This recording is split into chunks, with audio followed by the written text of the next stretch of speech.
দেখি লাস্ট শেষ 1931 সালের পরে পূর্ণাঙ্গভাবে জাতিভিত্তিক জনগণনা হয়নি।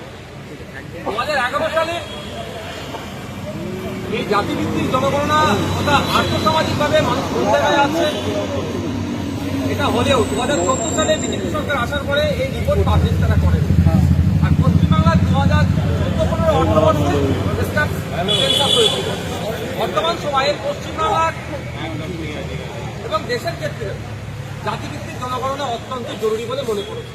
সেই জন্য পশ্চিমবাংলা সরকারের ভারপ্রাপ্ত মন্ত্রী মহাশয়ের কাছে আমি উল্লেখ করবে তাকে আবেদন রেখেছি যে অবিলম্বে জাতিভিত্তিক জনগণনা করা হবে।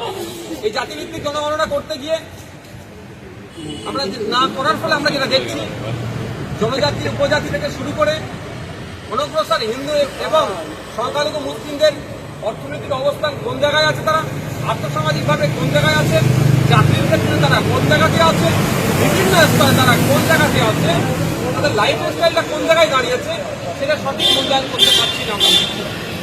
মন্ডল কমিশন 1980 সালের এবং সাচার কমিশনের সবকটাই কিন্তু 1931 সালে এই জাতিভিত্তিক জনগণনাকে সামনে রেখে হয়ে গেছে।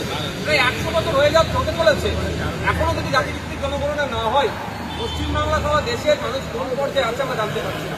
ইতিপূর্বে বিহার, আন্ধ্রপ্রদেশ এবং কর্ণাটক স্টেট তারা স্ব উদ্যোগে জাতিভিত্তিক জনগণনা করেছে।